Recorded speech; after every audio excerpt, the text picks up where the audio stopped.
Hello everyone again. Right now we're going to demonstrate how to check and update the firmware on an AD400 lock. Again, I have my friend Raphael here. And Raphael, do you want to talk to us about our equipment? Again, these are items that are located in each building's bag, and kind of walk us through the process. Sure.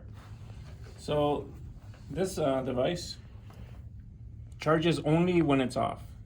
So right now it's connected to the battery, and you see a little orange light. That means it's charging. Okay. So now you take the charger off, press this top button to turn it on.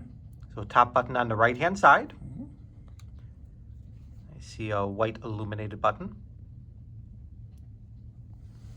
The device is going to turn on.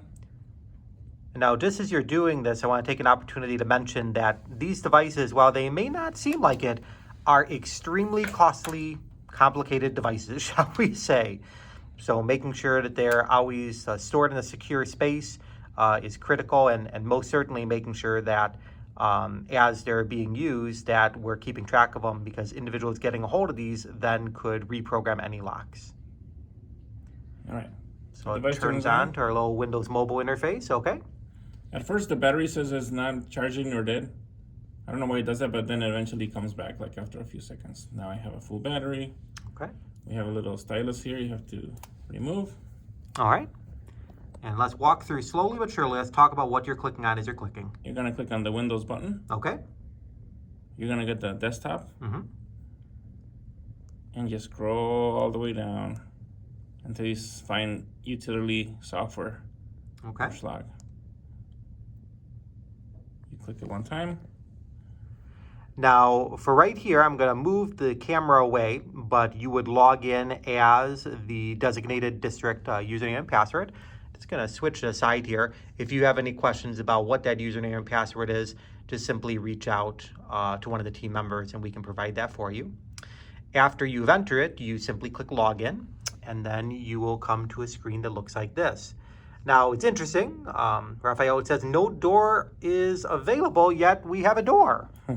We have to connect it to the door. Okay. So grab the same charging cable from the USB. Okay. And zoom in here a little bit. You go underneath the door, and there's like a little rubber tab right there. All right. And the USB cable has a USB icon there. Or Yes. And the other side doesn't. You want to be seeing this side of it where it says USB. Just put it in there somehow. Okay. Right. Now, I just want to make a note. Sometimes these rubber pieces do fall off, especially as locks are being updated. So no concern about that. It doesn't impact functionality. So now you've connected it.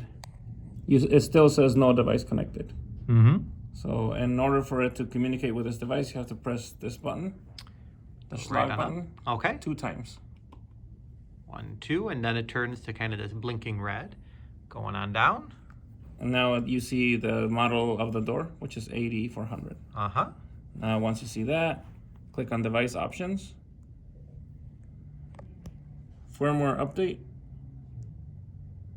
You're gonna see the firmware update here, and you have to select it. Now that's the version that we've already pre-installed on the device, correct? Yes, and it's the latest. Okay. You select it and press OK.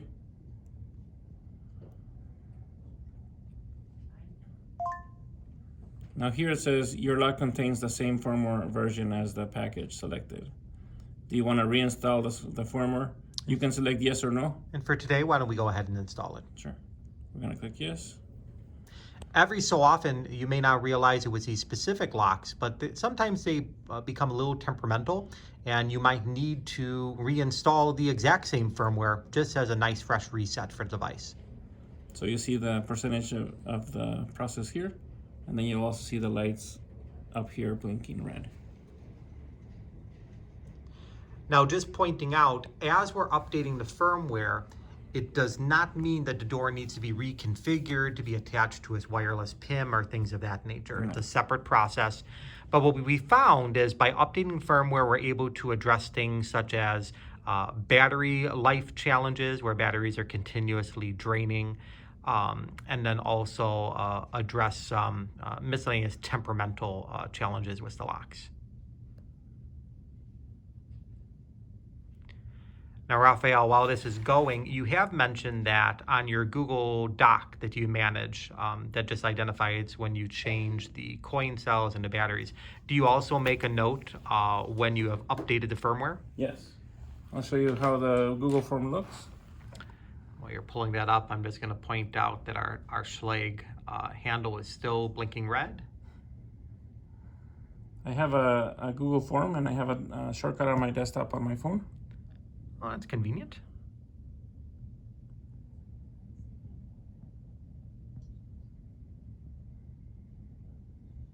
So, for example, what's your door here?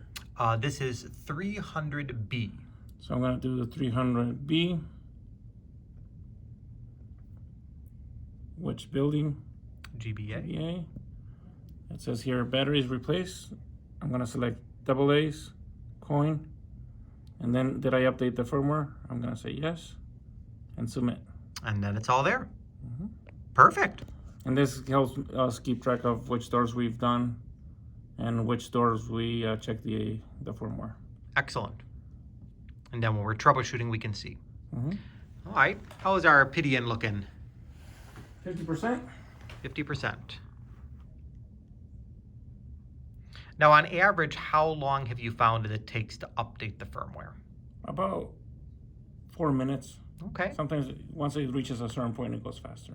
Oh, yeah, that's quite quick.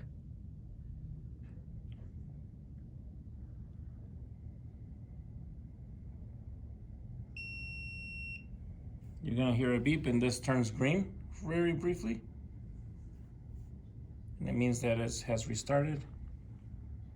See it blinking red, green, a combination of red and green. That means the device is restarting and it's applying the firmware to it.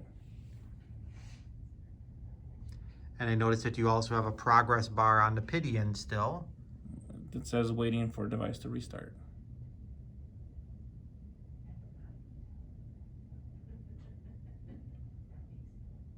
The first process was to transfer the firmware to the door, and then it restarts and then applies the update to the door.